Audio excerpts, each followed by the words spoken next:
તો આપણે કોન્સ્ટેબલની રનિંગની ડેટ આવી ગઈ છે. તો ગઈ વખતે તો મેં રનિંગ પાસ કરી નાખ્યું હતું, પણ લેખિતમાં કાંઈ મેર આવ્યો નહીં. તૈયારી એવી કાંઈ સારી નથી, એટલે આ વખતે મિસ્ટેક ન થાય એનું ધ્યાન રાખું છું અને વાંચવાનું ચાલુ જ છે. અને જોઈ શકો છો તમે, મેં બંધારણની નોટ્સ બનાવેલી છે, પછી અહીંયા ભૂગોળ છે અને મેથ છે. તો આવી રીતે અત્યારે તો મારે 3 સબ્જેક્ટ ચાલે છે અને ગ્રાઉન્ડ પૂરા થતાં આમાંથી એકાદો નવો સબ્જેક્ટ પણ હજી એડ કરી નાખીશ. તો એ અત્યારે ભલે સાઈડમાં રહ્યું, પણ આ મેઇન વસ્તુ છે. મેં ગઈ વખતે ભૂલ કરી એવી ભૂલ તમે નહીં કરતા. ગ્રાઉન્ડ મહત્ત્વનું છે, એટલું જ સાથે સાથે લેખિત મહત્ત્વની છે.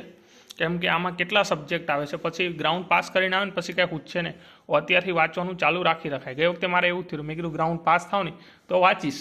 પછી આવીને વિચાર્યું કે મહિનામાં એક્ઝામ છે, આ 15-16 સબ્જેક્ટ કઈ રીતે તૈયાર કરવા. મીન્સ કે બધા અલગ અલગ ભૂગોળ, ઇતિહાસ ને વારસો, જીવ વિજ્ઞાન ને રસાયણ વિજ્ઞાન ને ભૌતિક વિજ્ઞાન ને ગણિત ને રિઝનિંગ ને ગુજરાતી વ્યાકરણ ને પછી કાંઈ થયું નહીં.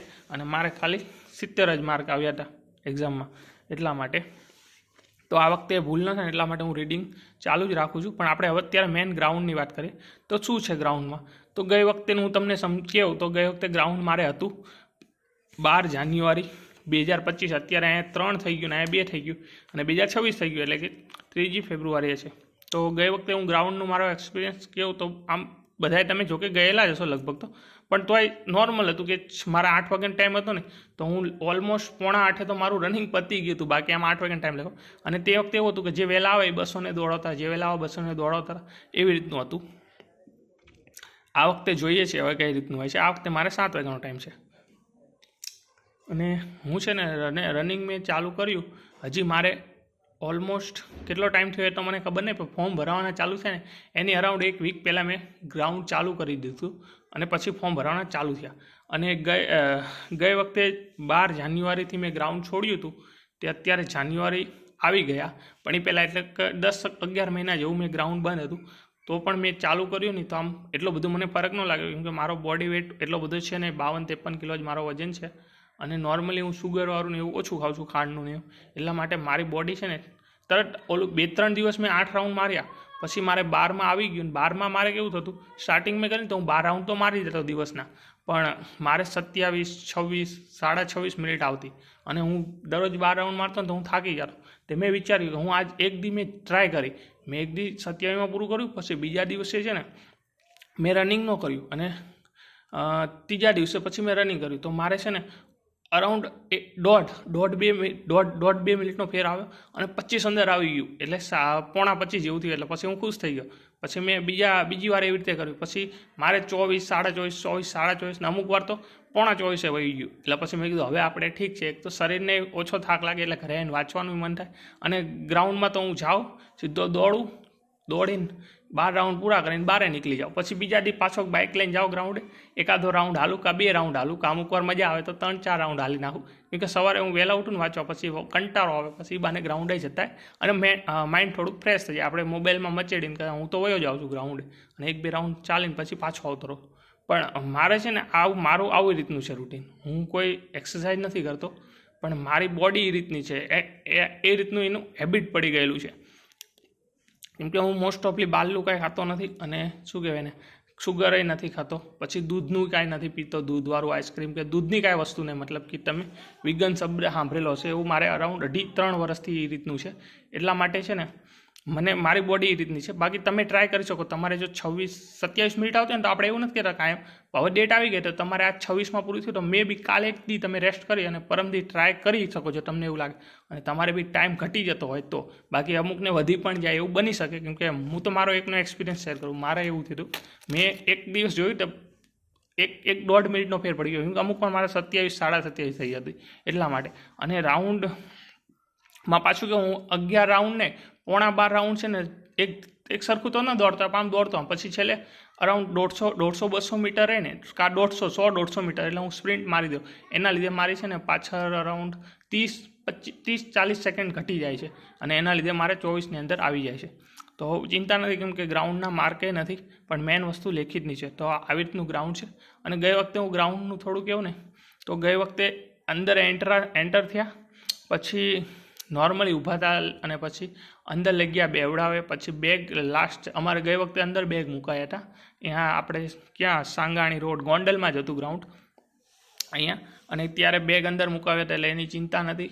અને પછી રનિંગ કરવા ગયા, ત્યાં જતાં જતાં અરાઉન્ડ અંદર અડધી કલાક જેવું થઈ ગયું હતું. અમારે વધારે થયું હતું કે નહીં યાદ નથી મને, ખાસો ટાઈમ થઈ ગયો, પણ અંદર ખાસું પ્રોસેસ મીન્સ કે ઘણી વાર લાગે થોડી ઘણી, એટલે એમ કેમ કે માનો તમે અંદર ગયા પછી તરત તો તમારો વારો ન હોય, થોડી વાર લાગે અને ઠંડી હોય છે એટલે મજા આવે દોડવાની, અને તમને ખબર એ નહીં પડે 12 રાઉન્ડ આપણે તમે દોડશો ને, મે બી તમે બધા દોડેલા જ હશો, કોક જ નવા હશે, કેટલા હશે કોક જ હશે એવા નવા જેને ફર્સ્ટ ટાઈમ એક્સપિરિયન્સ હશે, જે નાના હશે કોલેજ 12 પાસ વાળા હશે કોક એનું. તો એટલું બધું કાંઈ ઓલું હાર્ડ એટલું વિચાર મગજ ઉપર બહુ ટેન્શન નહીં લેતા, અને મેઇન વસ્તુ તો મારી જેવી ભૂલ નહીં કરતા. ગઈ વખતે મેં જે ભૂલ કરી હતી કે મેં કીધું ગ્રાઉન્ડ પાસ થઈ જાય પછી જોશું લેખિત, તો એમાં નહીં મેળાવે, કેમ કે લોકો છે ને ગાંધીનગર લોકો રહે છે, અને ત્યાં 10-15 વર્ષના એક્સપિરિયન્સ ટીચર પાસેની અંડરમાં રહે, અને એમને ટીચર છે ને દરરોજ આમ ટકોરો મારે કે ભાઈ આટલું કરવાનું છે તારે, અઠવાડિયામાં એમની ટેસ્ટ લે તો એમને ખબર પડે કે શું. ને આપણે તો શું ઘરે બેઠા હોય એટલે આપણી ઉપર કોઈ એટલું નિરીક્ષણ નહીં, પણ હા આપણે પોતાનું ઓબ્ઝર્વેશન કરશું કે આપણે શું વસ્તુ જોઈએ છે, કઈ વસ્તુમાં આપણે શીખવાની જરૂર છે, તો મે બી આપણે સારું રહેશે એમ. મારે ગઈ વખતે બહુ મોટી મિસ્ટેક થઈ ગઈ, મારે કેટલા 200માંથી ખાલી કપાતા 70 જ આવ્યા.